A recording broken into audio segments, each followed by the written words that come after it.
welcome to another edition of the I Prefer the 80s and 90s Sports podcast where I, Richard Harris, talk about why I prefer the sports of the 80s and 90s to today. Yesterday's college football left me begging for more of what I'm used to. And I listened to the announcers, and a few of the announcers throughout the day made comments that upset me, that inspire me, that makes things make sense to me. And the one thing they keep bringing up, and the one phrase that is consistent each time they bring it up, is the way the game is played today. The way the game is played today, the way the game is played today, the way the game is played today. And you either like it or you complain about it. I choose to complain about it because it's not that the game itself is the issue, it is how it's being played. So as a football fan, I can still watch the crap, but at the same time say that's not football, or say that they don't play the game the way it either should be played or was played. And people don't like that because it sounds like I'm saying, get off my lawn and play it my way or no way. And that's not exactly what I'm saying. What I'm saying is I can't fathom, understand, comprehend, respect what it is I see. Because what it is that I see isn't a smart brand of what it is that I like to watch. Whether that's football, whether that's basketball, whether that's baseball. Baseball's had issues over the years because they didn't know how to pitch to Barry Bonds. So they used to walk him every time if there were men on base, and they never let him play the game his last few years of baseball. And that was annoying because as a fan, you wanted to see if he could hit 100 home runs in the season. And despite all of his prodigious numbers and all of his success, he still didn't win a championship.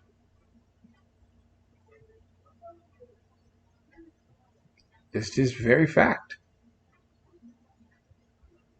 Everyone brags and talks about how great LeBron is. And LeBron is great.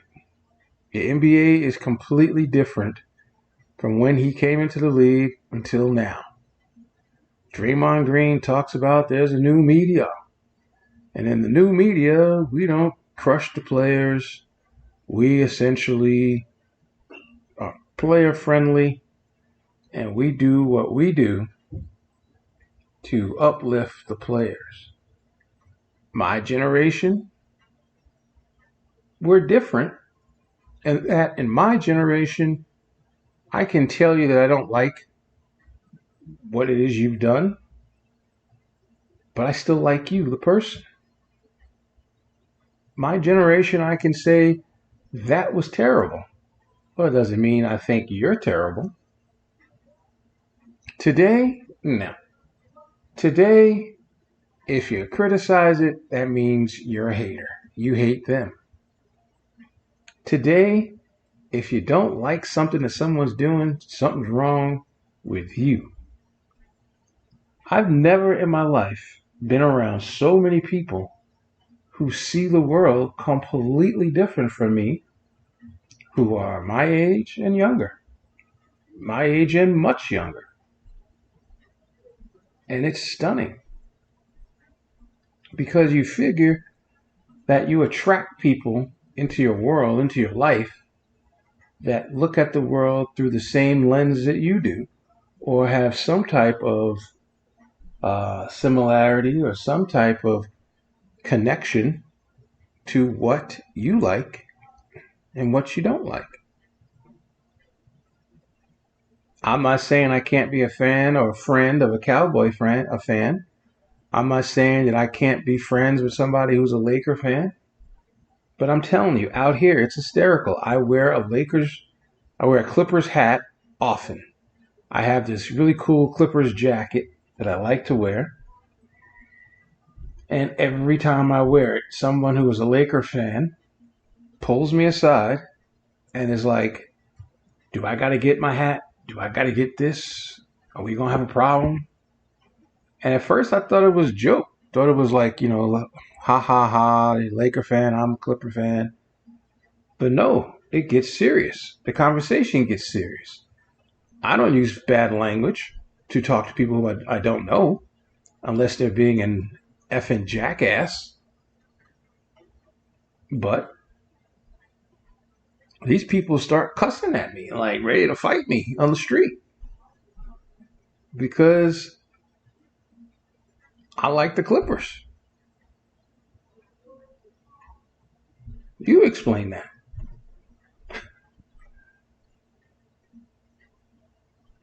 Yesterday I went off. Lincoln Riley, coach of the USC Trojans. I criticize him a lot because he and Brian Staley, or Brandon Staley, or whatever his name is, Staley of the Chargers, Sean McVay, they coach the games the same way. They coach the games and they try to revolutionize football with the way they coach the games. And you sit back at home and they give you ulcers because you're like, what are you doing? USC has lost to Utah so many times over the last 3 seasons now, 4 times in a row. And it's because they start out each game running the football like it's no problem. And then all of a sudden they decide they want to throw it every time. And their defense can never match up with Utah's receivers. And it's funny as I'm re-eating a cheeseburger I just had. And it's funny because UFC brought in a guy, a tall linebacker, because he was supposed to be the tall guy to match up with the tall receiver, the tall tight end that Utah has. I made this statement at the start of the season, and I will say it again and again and again. In college football, the way you succeed is you have to have one guy your quarterback can throw it to, and you have to be able to run the football a little bit. And if you can throw the football to that one guy and have that one running back who can make a play for you, you stay in every game. Because everybody has, supposedly, all these schools give out scholarships to kids who are supposed to be the best of the best, or great football players from whatever states they're from. But for some reason, the bright lights, the atmosphere makes it difficult for them to be a star or to be that guy that they were in high school. Or better talent has emerged and they're not the guy anymore.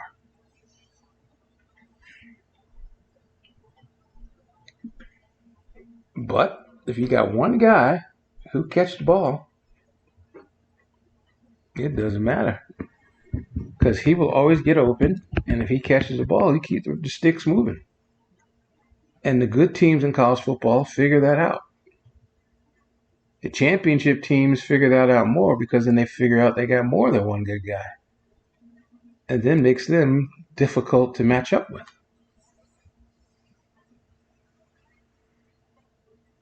But like I was saying yesterday, in yesterday's blog, I was talking about how college football, the reason why the officiating is so bad is that the officials in the 80s and 90s didn't have to officiate as much because the game was simpler.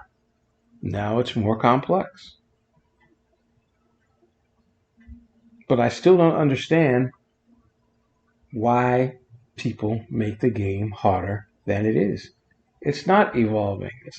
Someone used that line yesterday after I used it, of course, talking about the game is ever evolving. The game is not evolving right now. If the game was evolving, you wouldn't have my show.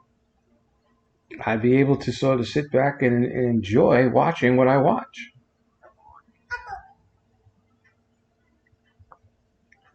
But instead, I get frustrated with what I watch because I know eventually in those games that I watch, some coach is going to do something that is going to make me scratch my head and say, this generation, as opposed to the older generation. I see people want Nick Saban to retire because they think the game is passing him by. The game's not passing him by. The game is, he's controlling college football. Every team is trying to emulate what he built and trying to put their spin on what he built. And it's taken so many years for so many of his assistants to finally beat him. Because he basically has taught them everything they need to know. And everyone's trying to take advantage of what he's taught them and put their spin on it. And sometimes it works. Sometimes it doesn't. And funny thing is, and this is why this is funny, they struggle against him.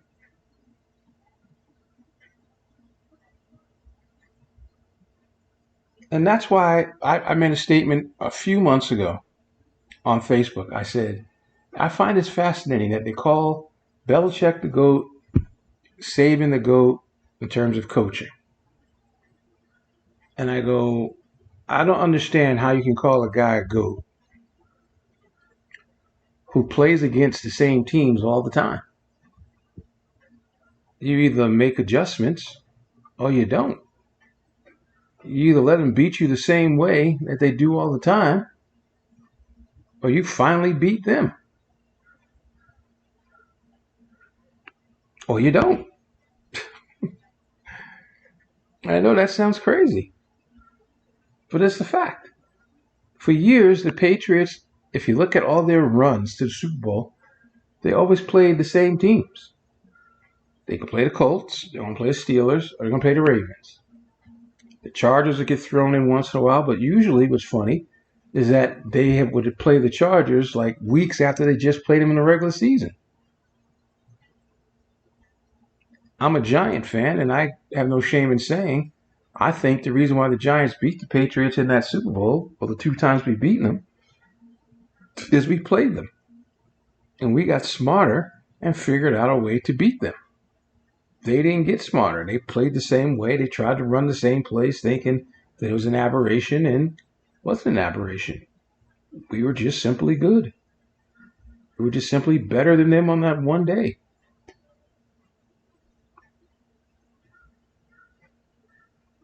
Old school football still works. It's just a question of who wants to take a chance to keep doing the things they used to do.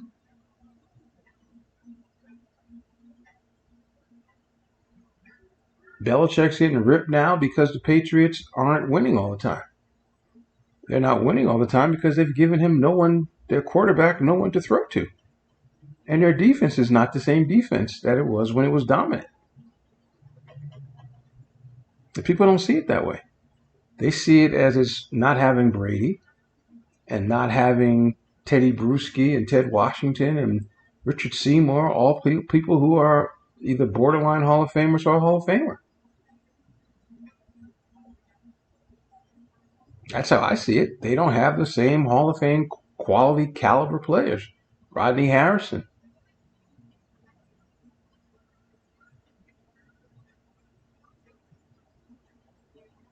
But people say, no, it's the new age of sports. It's the new games.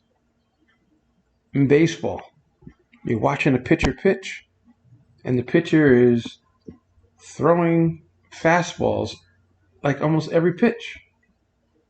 And yeah, he throws 95, 99, 100, 102, 104. But professional hitters adjust. Professional hitters can sit on that pitch and sit on a location and hit it. It's not rocket science. But a pitcher from the 80s and 90s that was special was Pedro Martinez. Pedro could blow you away with a 97 mile an hour fastball, 98 mile an hour fastball. But Pedro also had a changeup. He had a curveball. And he knew that if you sat on it, he'd throw changeup, throw curveball. Greg Maddux. He used to throw 95. Then all of a sudden he couldn't. So then he decided, all right, let's develop my other game. Pitchers today don't believe in a new game. Pitchers today believe my 100 mile an hour fastball is good enough. And announcers announce like it is good enough. But the reality is that is not. Because eventually hitters get smart. Hitters figure stuff out.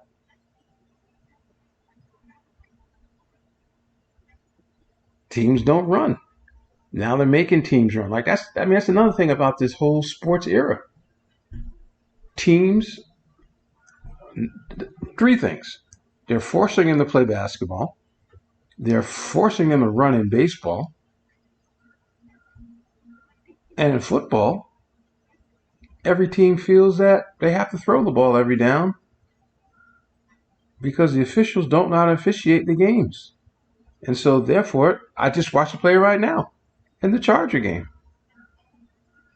where they're calling a pass interference where a guy just ran and he ran into the defensive back. The ball was completely uncatchable, and they're calling pass interference, but they're calling it on the offense, not the defense. And the defense, the guy was like going crazy for a second and then realized they weren't calling it on him. But this is one of the worst calls I've ever seen.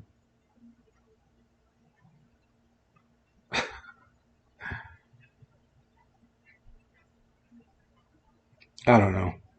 Again, you have to learn how to accept and adjust to the games. We never had that feelings when we watched sports in the 80s and 90s. Yeah, we got mad and we were sick of the way the Pistons played basketball and all the physicality and that they played with. We didn't like it at all. We didn't think it was basketball. But when they needed buckets, they got buckets. But we had to understand that. And then the way the Knicks played, they played that way too. And then all of a sudden, this Jordan guy comes along and he's like, y'all can play as physical as you want. I'm still going to beat you. So that era got eradicated quickly until he left. And then it came back to it with, again, the Spurs and the Pistons. And then Shaq and Kobe came along and said, no. We need basketball played. And now we have this era of basketball where they don't play defense. But we're constantly being told that we have to evolve as the game evolves. And the game's not evolving. That's not an evolution. It's the YMCA.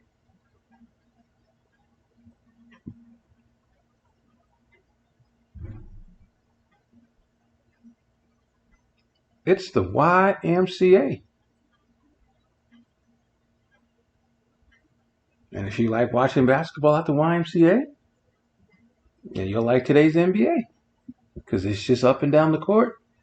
Somebody's going to shoot from 28 feet, and if they don't get the ball again, they're going to get upset. They're just going to keep shooting. No one's going to risk dunking because they don't want to get hurt.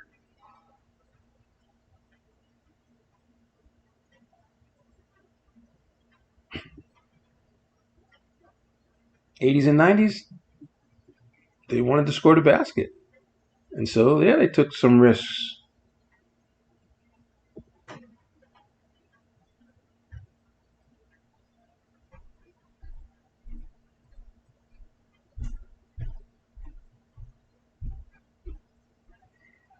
Anyway, sorry to keep talking. I just feel like this generation of sports has made me dumber. And it frustrates me because this is my passion. And I wish that it was respected as such. I wish that the people who play it, talk about it, liked it, loved it as much as I do. On to a new week. Hopefully the sports world will get better.